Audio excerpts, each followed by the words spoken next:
Graça e paz, meu irmão, minha irmã. Vamos começar o nosso estudo do GC de hoje.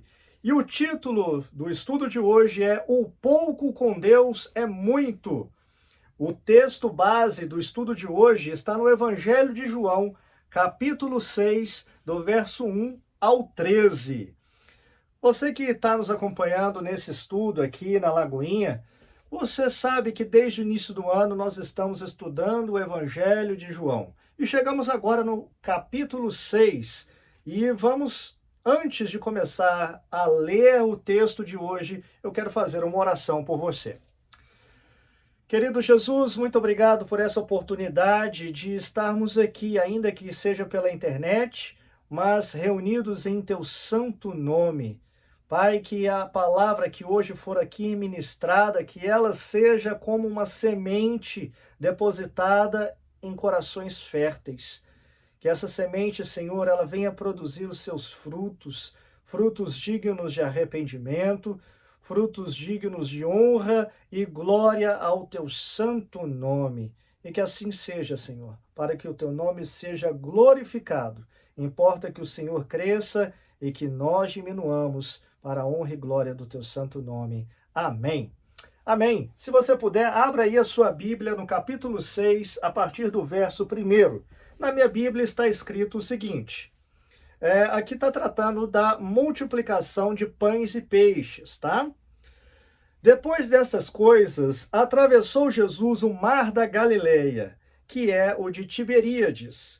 Seguia-o numerosa multidão, porque tinham visto os sinais que ele fazia na cura dos enfermos. Então, subiu Jesus ao monte e assentou-se ali com os seus discípulos. Ora, a Páscoa, a festa dos judeus, estava próxima. Então Jesus, erguendo os olhos e vendo que grande multidão vinha ter com ele, disse a Filipe: onde compraríamos pães para lhes dar a comer? Mas dizia isso para o experimentar, porque ele bem sabia o que estava para fazer. Respondeu-lhe Filipe: não lhes bastariam 200 denários de pão para receber cada um o seu pedaço. Um dos seus discípulos, chamado André, irmão de Simão Pedro, informou a Jesus: está aí um rapaz que tem 5 pães de cevada e 2 peixinhos. Mas que é isso para tanta gente? Disse Jesus: fazei o povo assentar-se, pois havia naquele lugar muita relva. Assentaram-se, pois, os homens em número de quase 5.000. Então Jesus tomou os pães e, tendo dado graças, distribuiu-os entre eles, e também igualmente os peixes, quanto queriam. E quando já estavam fartos, disse Jesus aos seus discípulos: recolhei os pedaços que sobraram, para que nada se perca. Assim, pois, o fizeram, e encheram 12 cestos de pedaços dos 5 pães de cevada que sobraram aos que haviam comido. A exposição do nosso texto, no estudo de hoje, Jesus, ele se compadece e se importa com todas as áreas da nossa vida. É uma realidade, né? Jesus, ele não está alheio a nada na nossa vida. Inclusive, eu tenho dito, nos nossos estudos, eu tenho dito que Jesus, eu tenho dito que a nossa vida, diante de Jesus, diante de Deus, a nossa vida ela é um todo. Não dá para falar que a nossa vida ela é separada em partes. Vida profissional, vida familiar, vida sentimental, vida matrimonial para aqueles que são casados. Não dá para separar em setores. A gente faz isso apenas de uma forma didática, mas não dá para setorizar a nossa vida, por quê? A nossa vida ela é um todo. Ah, tudo está interligado. Por exemplo, como que você pode me falar que uma pessoa que está com um problema de saúde, que este problema não vai afetar também a sua vida financeira, a sua vida familiar, a sua vida sentimental ou matrimonial? Está tudo interligado. E uma coisa é fato, o que eu disse aqui, Jesus se compadece e ele se importa, aleluia, ele se importa, ele não despreza, isso não passa desapercebido diante dos seus olhos. Jesus se importa com todas as áreas da nossa vida, Jesus se importa com a sua vida, com a minha vida, tá? Guarda isso no seu coração. Em uma das suas pregações, ele observou na multidão que o ouvia a escassez da alma, mas também a escassez física. Ele se importou verdadeiramente com todos que estavam ali. O texto que nós lemos aqui fala que se assentaram na relva, se assentaram ali na graminha, 5.000 homens, mas certamente haviam também mulheres, crianças, estavam todos ali.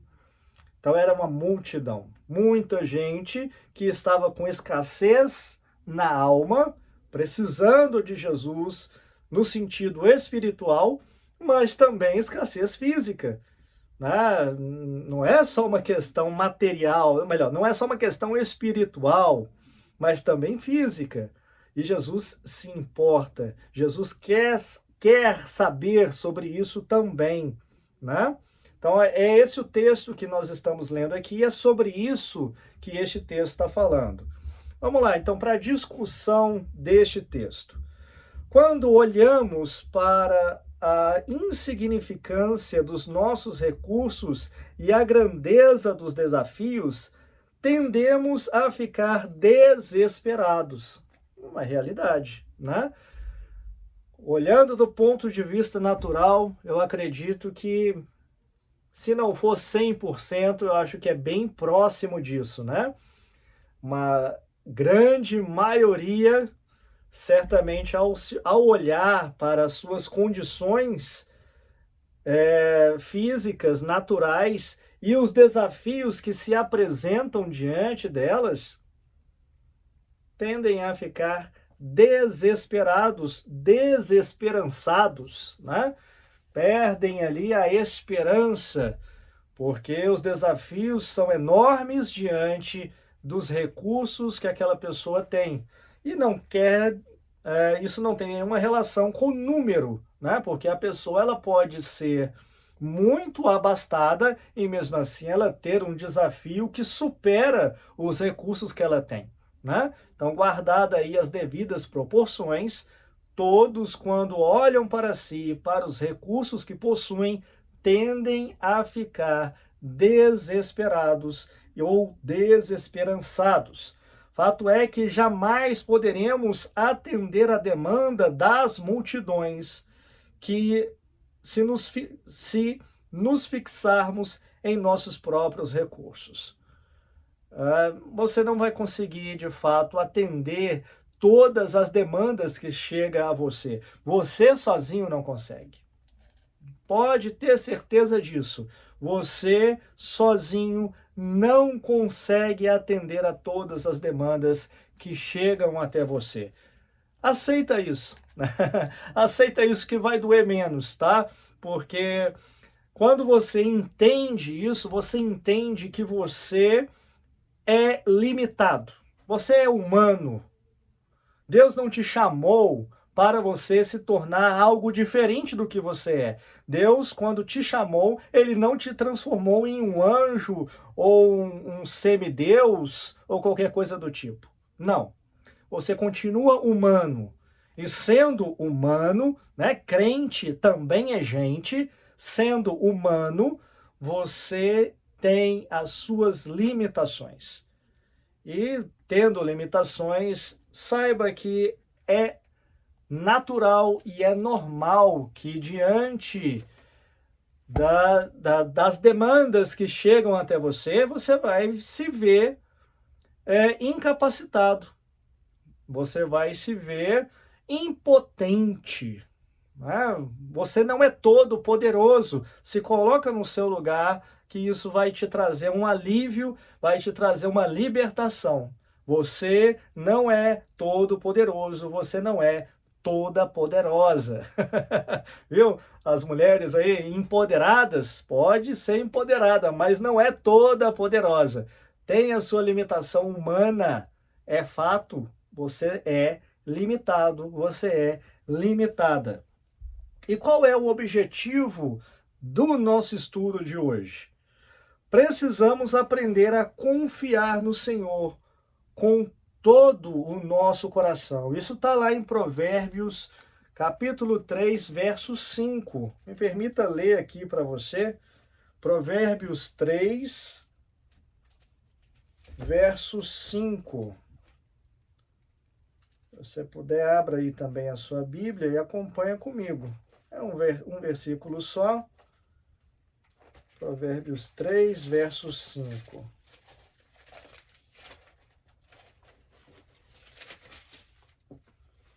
Aqui está escrito assim: confia no Senhor de todo o teu coração e não te estribes no teu próprio entendimento. Viu? Não se apoie no seu próprio entendimento. Eu sei que Deus te deu sabedoria para alguma coisa na sua vida. Há pessoas que têm uma sabedoria enorme para os negócios e ela faz dinheiro de uma maneira muito fácil e ela prospera de uma maneira muito natural. Ela tem esse dom e glória a Deus por isso. Mas não se estribe no seu próprio entendimento, naquilo que você pode fazer de maneira natural. O seu diploma, excelente, estudar é necessário. E eu, de maneira alguma, eu sou contra o estudo, muito pelo contrário. Mas você não pode se apoiar no seu conhecimento técnico, porque ele é humano. E sendo humano, ele é limitado. Então confia no Senhor de todo o teu coração e não se estribe no seu próprio entendimento. O objetivo deste estudo aqui é exatamente esse. Nós precisamos aprender a confiar no Senhor de todo o nosso coração. Colocar no Senhor toda a nossa esperança. Aleluia! Onde é que está a esperança de resolver uma situação financeira imediata? Você pode olhar para tudo que te cerca. Conexões, contatos, distribuição de currículos, tudo isso no natural você pode e se for o caso, você deve fazer. Mas a sua esperança está no Senhor. Porque o Senhor, Ele é aquele que consegue fazer tudo. Ele abre porta onde não tem parede. Ele faz o impossível, né? Essa expressão é para dizer para você que ele consegue fazer o impossível. Ele sim é o Todo-Poderoso.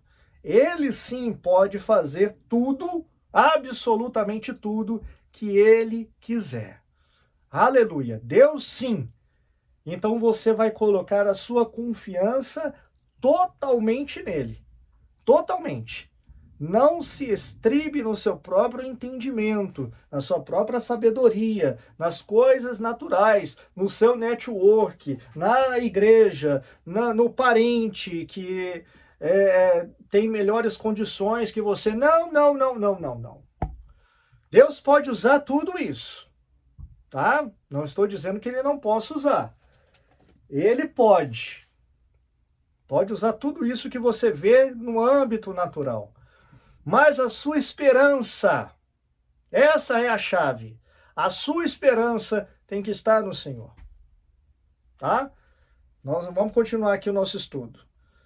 Por mais Ele, ele se compadece de nós. A gente começou falando isso hoje, né? Ele se importa com todas as áreas da nossa vida. Ele quer te ajudar na sua vida. Ele se importa. Ele não está passando ao largo e te desprezando ou olhando com o rabo de olho. Vamos ver o que ele ou ela vai fazer. Não. Ele se importa. Ele estende a mão. Amém? Ele estende a mão para você. E não importa o que você já fez no passado, o amor de Deus por você é incondicional. Aleluia! O amor de Deus por você não está condicionado ao que você já fez ou deixou de fazer. Se você se arrepende, não importa mais o que você já fez. Deus sequer se lembra do seu passado. Ele não se lembra mais. A Bíblia diz que os pecados foram lançados no mar do esquecimento. Deus é tão poderoso que ele pode limitar o próprio entendimento dele, a própria consciência dele e arrancar da consciência dele o que você fez. Ele, embora seja onisciente em relação aos seus pecados, se Deus quiser esquecer, como a Bíblia fala que lança no mar do esquecimento, Deus definitivamente se esquece. Ele se esqueceu do que você fez de errado. Então não precisa lembrá-lo e não precisa repetir, né? Vá e não peques mais, conforme Jesus disse várias vezes, né? Para aqueles que vinham até ele. Vá e não peques mais. Ele se compadece de nós. Por mais básicas que nossas necessidades possam ser, seja do corpo, alma ou espírito, ele se compadece. Ele pode fazer um milagre, ele pode fazer o impossível, ele pode fazer o que você não espera, de repente, ele pode fazer o milagre, mesmo com o pouco que temos. Ele não está condicionado ao que você tem na mão. Oh, Deus maravilhoso! Ele não depende de nada. Escuta. Nós estamos falando de um Deus que fez todas as coisas visíveis e invisíveis a partir do nada. Ex nihilo, um termo teológico que serve para falar que tudo se fez, tudo foi criado a partir do nada. Do nada, Deus fez todas as coisas. O que isso quer dizer, Mariel? Por que você está falando isso? Óbvio. Se nós temos um Deus, o nosso Pai, que fez todas as coisas a partir do nada, você acha mesmo que ele está condicionado ao que você tem na mão? Você acha que nesse caso aqui, desse texto, Deus estava condicionado a 5 pães e 2 peixes? Óbvio que não. Ali estava Jesus, o Filho de Deus, uma das pessoas da Trindade, ali estava Jesus. Aquele que, com um estalar de dedos, poderia fazer aparecer pães e peixes. Deus não está condicionado à sua história, de onde você veio, o que você já fez, de, digamos, faculdade, seus recursos financeiros atuais, né? Você olha lá o extrato da sua conta bancária, Deus não está condicionado àquilo. Amém? O desafio que Deus pode te dar não está condicionado à sua conta bancária. Pega isso aí. Não está. Não está condicionado ao que você tem na conta bancária. Deus pode ter te dado um sonho grande demais. Um sonho impossível. Tá? Deus pode ter te dado essa missão. Te chamou para algo impossível. Mas para conseguir aquilo que Deus te chamou, precisa de recurso financeiro. Concordo com você. E muito recurso financeiro em alguns casos, né? Talvez proporcional ao tamanho do desafio. Quanto maior o desafio, talvez mais caro ele seja. Mas eu estou aqui para te dizer que Deus não está condicionado às suas condições financeiras para realizar aquilo que Ele te chamou para fazer. Ele te chamou. Foi Ele quem mandou que você se assentasse na relva. Se imagine, naquele momento desse texto aqui, você está seguindo a Jesus, você é um seguidor, você é uma seguidora de Jesus. Você quer Jesus, você quer ouvir Jesus, você está aqui hoje querendo ouvir Jesus. E aí, Ele olhando para você nesse momento, Ele fala para você, se assenta. Porque quando você se assenta no chão, na grama, ali você se coloca numa posição de dependência, numa posição de submissão. Você se assenta, você se entrega. E é isso que Jesus está falando para você. Se assenta. Porque aquele que mandou você se assentar na relva, ele vai suprir a sua necessidade. Aquele que te chamou, ele é fiel para cumprir tudo aquilo que ele te prometeu.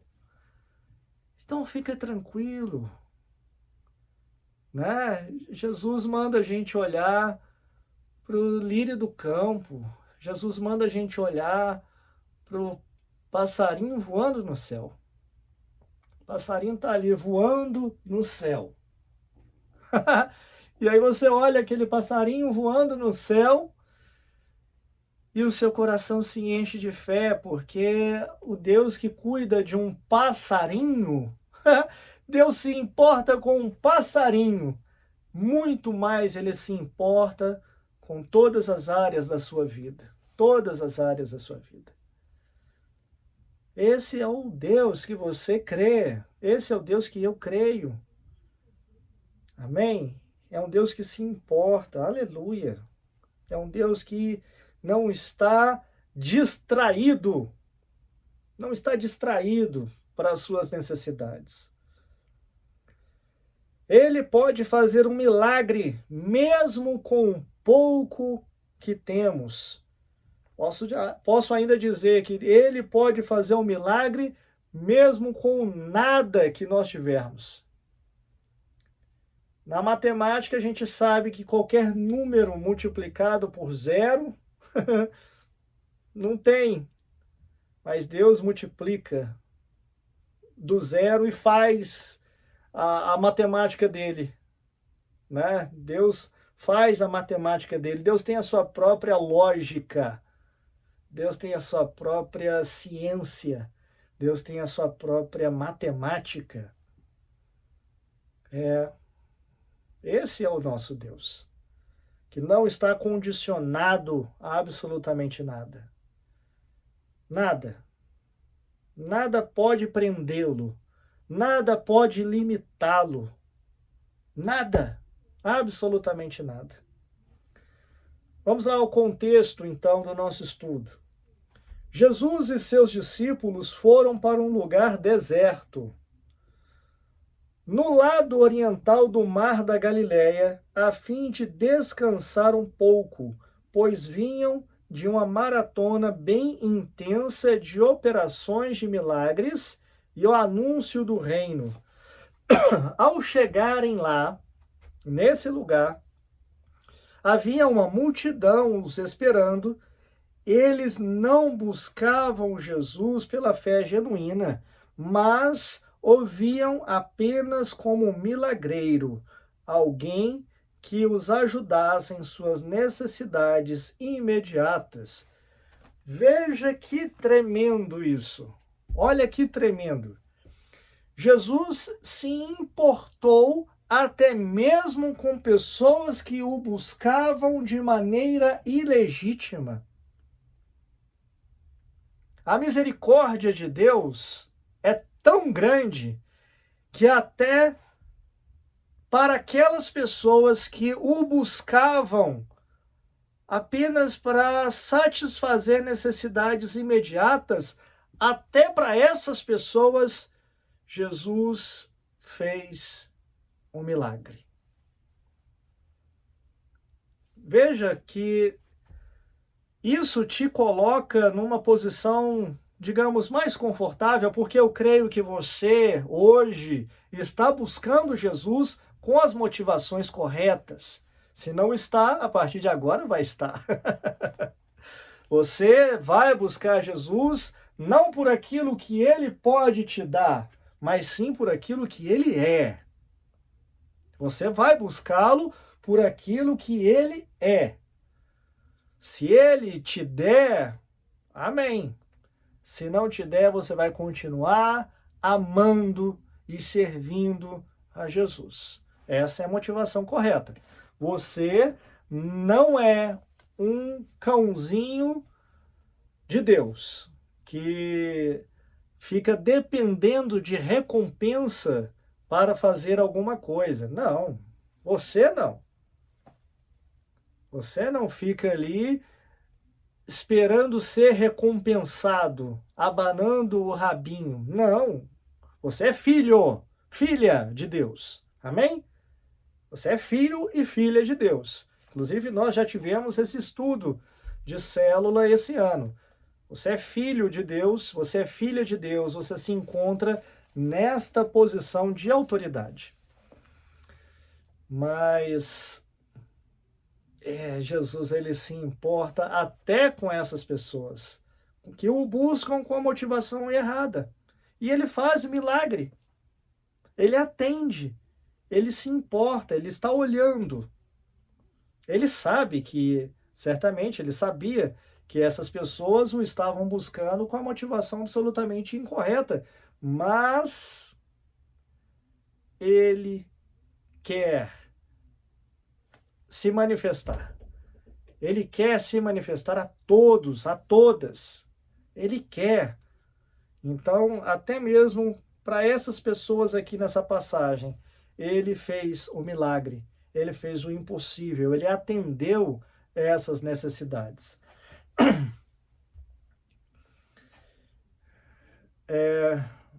Eles não buscavam Jesus pela fé genuína, mas o viam apenas como um milagreiro, alguém que os ajudasse em suas necessidades imediatas. Mesmo assim, Jesus sentiu compaixão deles, pois eram como ovelhas sem pastor. Nesse interim, com o passar do tempo, os seus discípulos, por perceberem que era impossível alimentar aquela multidão, sugeriram que Jesus os mandasse embora. Isso não está no texto que nós lemos, mas está lá no que foi relatado por Marcos. A gente está lendo aqui o Evangelho de João, mas Marcos, ele tem essa informação a mais. Não há nenhuma contradição entre os evangelistas, tá? É apenas uma informação a mais que Marcos colocou ali ao registrar essa passagem. E ali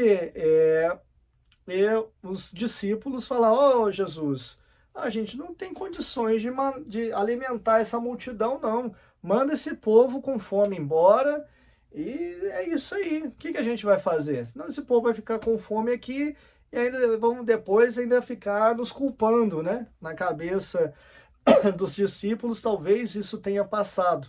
Não está claro no texto, mas a gente entende por que os discípulos sugeriram isso para Jesus. Ao ser questionado por Jesus, Filipe respondeu que eles sequer possuíam dinheiro para comprar pão. Olha só, não adiantava nada mandar aquele povo embora, porque nem dinheiro para comprar eles teriam. Era um povo que realmente estava totalmente entregue nas mãos de Deus ali. Estavam seguindo Jesus na motivação errada, mas eles não tinham mais ninguém para alimentá-los. Estavam totalmente na dependência de Deus ali.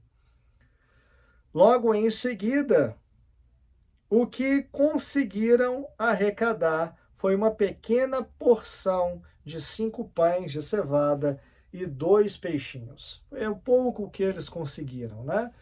Você imagina uma gigantesca multidão.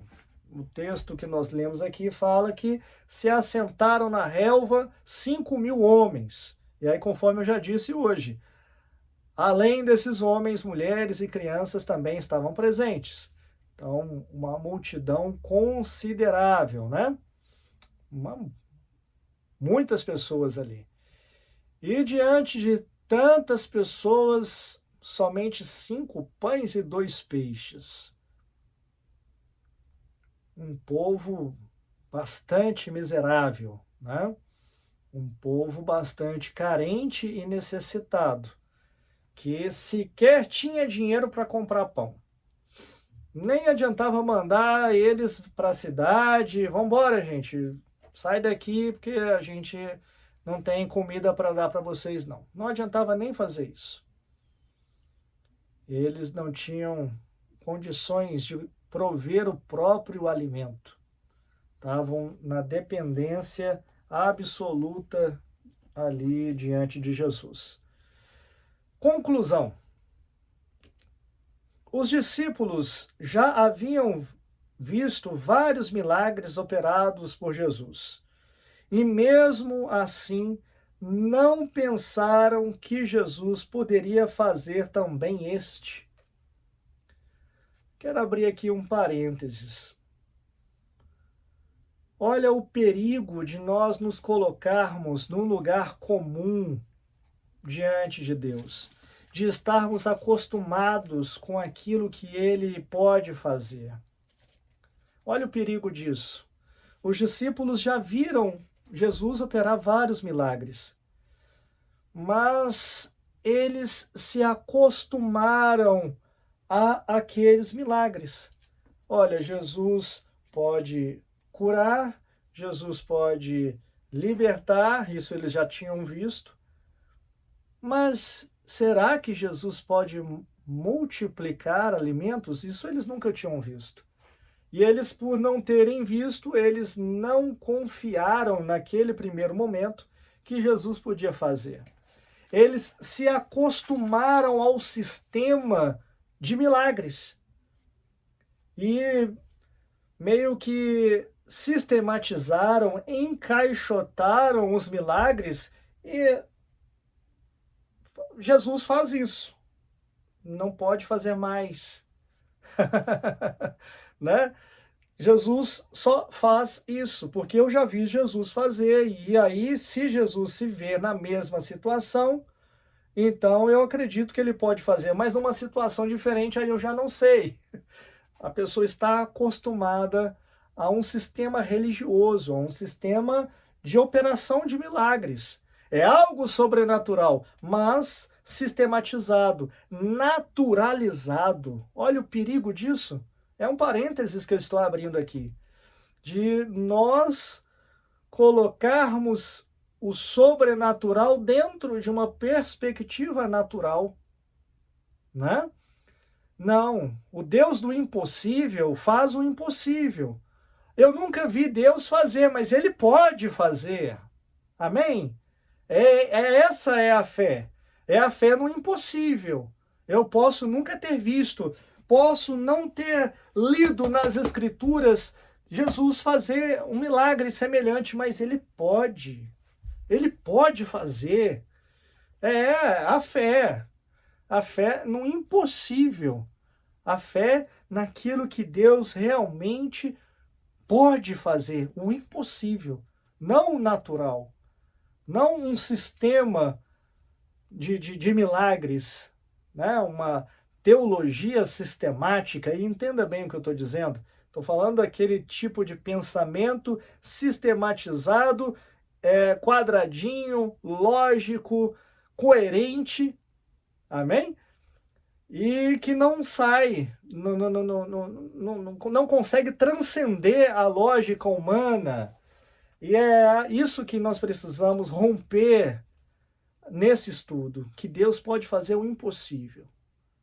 Eu não sei qual é a sua necessidade, mas diante do que nós estamos estudando aqui, saiba, Deus se importa. E ele não somente se importa, mas ele pode trazer a solução. Ele quer trazer a solução para a sua vida. Porque ele te ama. O amor de Deus por você é a resposta. Ele te ama de maneira incondicional. Simples assim. Amém? Vamos fechar o parêntese e vamos continuar aqui. Então, os discípulos já haviam visto vários milagres operados por Cristo, por Jesus, e mesmo assim não pensaram que Jesus poderia fazer também aquele. Bastava um pouco de fé, assim como aquele pequeno punhado de peixe e pão. Precisamos crer que mesmo um pequeno recurso não é um limitador para a provisão divina vir. Desde que depositemos sempre nas mãos certas, nas mãos de Jesus. É nas mãos dele que as coisas acontecem. É nas mãos dele que o milagre acontece. Não é na sua sabedoria. Não é na sua capacidade de gerar riquezas. E, mais uma vez eu digo, não estou aqui fazendo nenhuma apologia contra os estudos, contra a capacitação natural e profissional de ninguém. Não. O que eu estou dizendo é que você não pode colocar a sua esperança nisso, os seus recursos nisso. Não. A sua esperança tem que estar em Jesus, porque é nas mãos dele. É somente nas mãos dele que o milagre realmente acontece. É na mão de Jesus que a multiplicação do pouco que você tem acontece. O pouco com Deus vira muito. E aí o título do nosso estudo hoje, né? O pouco com Deus vira muito. Nas mãos de Jesus, o mínimo se torna suficiente. O mais lindo é que não somente quem ofertou os pães e peixes foram saciados, aquele rapaz que tinha os 5 pães e 2 peixes, ele ofertou aquilo, né? Ele entregou nas mãos de Jesus o pouco que ele tinha. Talvez aquele pouco que ele tinha era suficiente para ele, né? 5 pães e 2 peixes é suficiente para alimentar uma pessoa, né? Um homem adulto, talvez fosse até mais novo, né? A Bíblia não fala qual é a idade, mas talvez fosse até mais novo. 5 pães e 2 peixes dá para matar a fome, pelo menos de um dia. Se for a única alimentação, pelo menos um dia. A pessoa não vai morrer. É isso que eu quero dizer. A pessoa não vai morrer. Era suficiente para ele. Mas olha só. Essa pessoa que ofertou, isso é o mais lindo, né? A pessoa que ofertou 5 pães e 2 peixes, ela recebeu muito mais, porque ela pôde comer até se fartar, né? Ficar bem saciada. Então ela comeu mais do que 5 pães e 2 peixes. E não somente isso. Outros milhares também foram beneficiados com aquela oferta. Jesus, como divino provedor, tem cuidado de cada um de nós por completo. Isso está lá em Filipenses, capítulo 4, verso 19. Eu não sei quanto você tem nas mãos, mas o pouco que você tem, Deus pode multiplicar. Se você não tiver nada, Deus pode trazer esses recursos através, talvez, daquele que tem o pouco. os 5 pães e 2 peixes serviu para alimentar aqueles que não tinham nada. Que seja assim na sua vida e na minha vida. Se você tiver um pouco, que esse pouco que você tem sirva nas mãos de Deus para alimentar uma multidão, pessoas ao seu redor que dependem de Deus na sua vida, que estão esperando Deus multiplicar os seus recursos para que você possa então abençoá-los e saciá-los nas suas necessidades. Vamos à aplicação do nosso estudo hoje. Não podemos fazer o milagre, mas podemos levar o que temos às mãos de Jesus. Amém. Milagre não depende de nós. Naturalmente, o milagre depende unicamente de Jesus. Deus não nos chama para prover para a sua obra. Ó, isso se você achou que dependia de você, não depende não. Deus não nos chama para prover para a sua obra. Quando Deus quer, Ele mesmo faz. Usando o pouco que nós temos, Ele mesmo faz. Ele é o maior interessado na sua própria obra, óbvio. Ou você achou que era você? Você é cooperador. O operador principal dessa obra, o grande construtor, não é você. Então, quando Deus quer, Ele mesmo faz. Deus nos chama para colocarmos em suas mãos o que nós temos, ainda que sejam apenas alguns pães e peixes. E Ele cuidará da multiplicação. Quem vai fazer o milagre é Deus. Então descansa, viu? Descansa. Se assenta na relva, se entrega, se coloca numa posição de dependência, uma posição de receber. Se coloca nessa posição, assentado, descansado, esperando em Deus. Aqueles que estavam assentados, eles só podiam fazer uma coisa ali, esperar. Esperar pela provisão, esperar pela multiplicação. Eles não tinham nem dinheiro para comprar pão. A única coisa que eles podiam fazer era esperar. Se isso é o que você pode fazer, então faça, descansa, espera, confia. Ele vai fazer. Ele vai fazer. A palavra dele é a verdade e não volta vazia. Então receba isso agora em o nome de Jesus. Ele vai fazer o milagre. Ele vai fazer. Essa é a responsabilidade dele. Essa responsabilidade de prover para a sua obra é dele. Ele é Deus provedor. É o Jeová Jiré. E não é uma palavra mágica para você colocar aí de adesivo no seu carro ou na sua casa e esse nome vai de alguma forma estar imantado de poder para entrar prosperidade na sua casa. Não, meu querido. Não é isso. Não é. Ele é o Deus provedor sempre.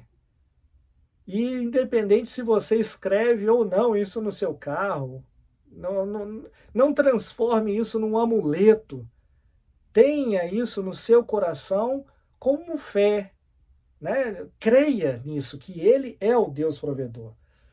E agora eu vou fazer aqui algumas perguntas para você, né? Todos os estudos que nós fazemos são estudos que no final a gente faz algumas aplicações diárias, né? Perguntas para a sua reflexão e que servem para você corrigir a rota se for necessário, tá bom? Então a primeira pergunta: você tem sido fiel com o pouco que tem em suas mãos?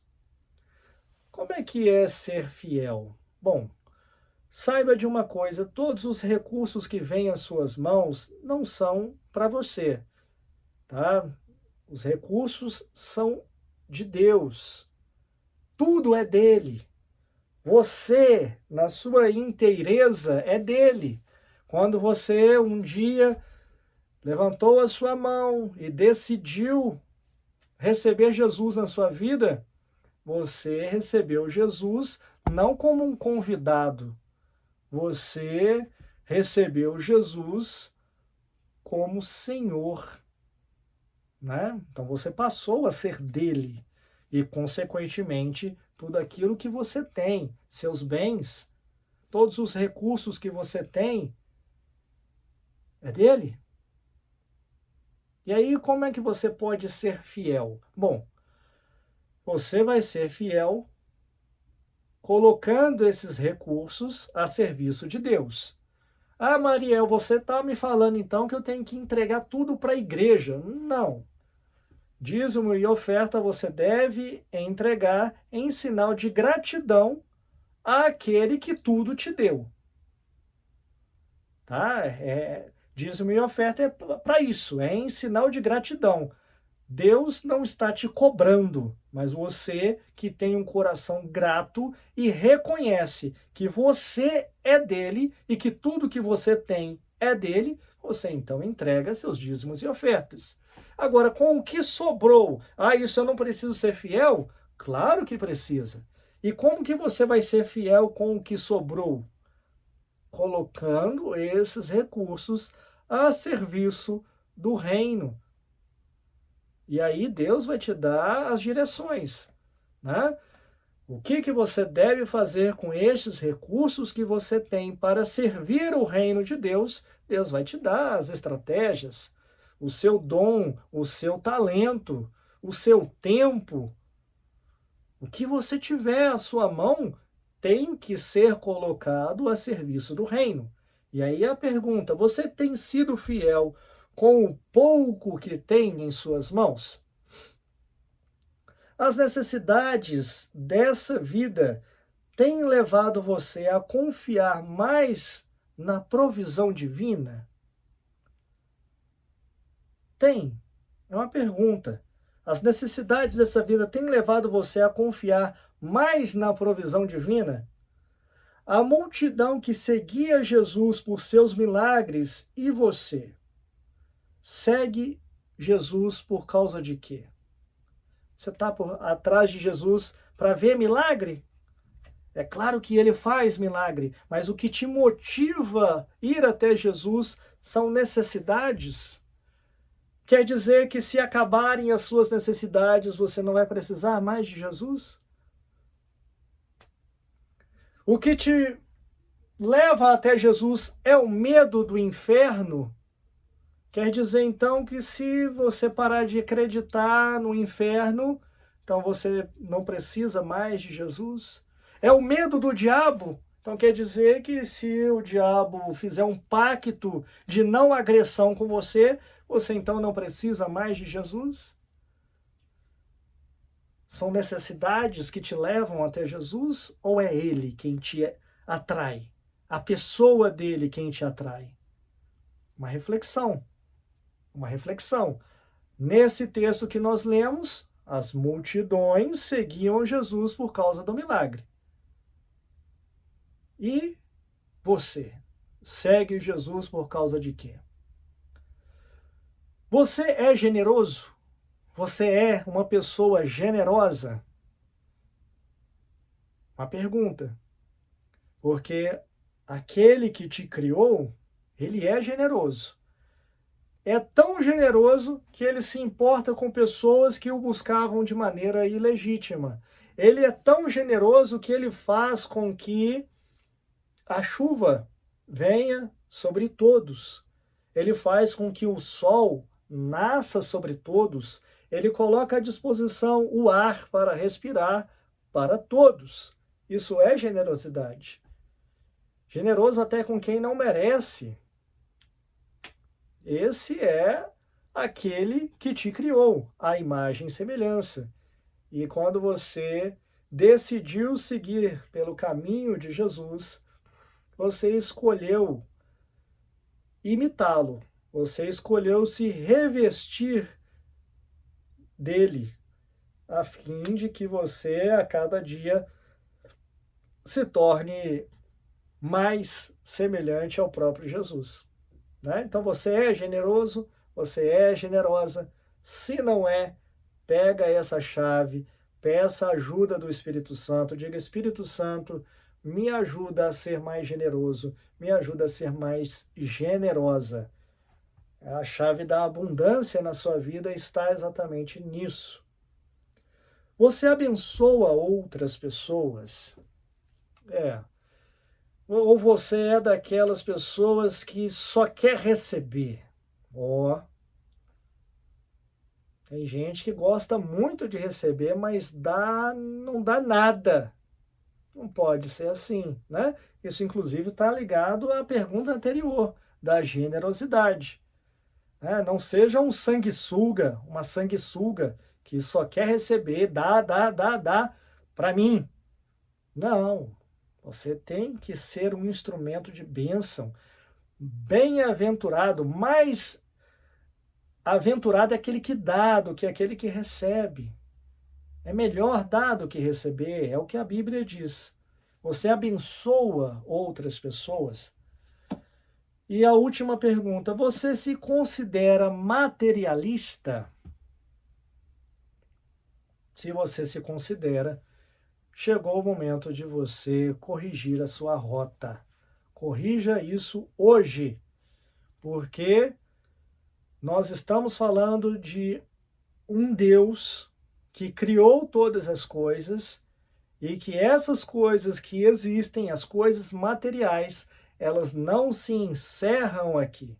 Se você for ler o livro de Apocalipse, você vai ver que a Jerusalém Celestial, essa cidade que existe em um outro nível, mas que no final dos tempos ela vai descer do céu para a terra, essa cidade, chamada Jerusalém Celeste, Jerusalém Celestial, as ruas dela são de ouro. O que isso quer dizer? Que é uma cidade que ostenta o poder? Não. É uma cidade que diz que o material, aquilo que os homens cobiçavam, serve para ser pavimento, serve para ser pisado. O materialista, ele é aquele que valoriza o que o céu despreza. O materialista valoriza o ouro. Na Jerusalém Celestial, o ouro é pisado, é desprezado. E aí você escolhe para onde você quer ir. Você quer a Jerusalém Celestial ou não, né? Lá na Jerusalém Celestial, o materialista ele não vai encontrar espaço, porque ele vai querer o que todo mundo está pisando, o que todo mundo está desprezando, ele vai querer para ele aquilo. E não é assim. Naquilo que Deus criou, o invisível, no futuro, para onde nós iremos, o nosso futuro, o meu e o seu futuro, aquilo que é valorizado pelos materialistas é desprezado. Então, não seja um materialista, em nome de Jesus. E hoje, então, nós encerramos o nosso estudo. Eu quero aqui terminar com uma oração abençoando a sua vida, me colocar à disposição de você também, se você tiver algo a compartilhar, um pedido de oração, entre em contato comigo pelo Instagram, aqui pelo YouTube, pelo Facebook, entre em contato comigo, tá? Manda lá sua mensagem, eu estou à disposição para ouvir você, para atender você, para orar com você, caminhar com você, tá? E se você quiser fazer parte de alguma célula presencial, você também pode vir falar comigo, vai ser um prazer também te encaminhar para alguma dessas células, tá? Então deixa eu orar por você aqui agora. Senhor Jesus, muito obrigado por essa palavra, por este estudo, pelas lições preciosas que o Senhor nos deu hoje aqui. E que o Senhor, ó Deus, faça multiplicar em todos os corações esta semente. E que ela seja, Senhor, para a honra e glória do Senhor. Que nós possamos confiar de todo o nosso coração somente no Senhor. Que o Senhor seja, de fato, o estribo, que o Senhor seja, de fato, o fundamento do nosso coração. E que o Senhor nos ajude a nos tornar cada vez mais semelhantes a Ti, para a honra e glória do Teu santo nome. Amém, amém e amém. Deus te abençoe e até a próxima semana com o nosso próximo estudo de GC.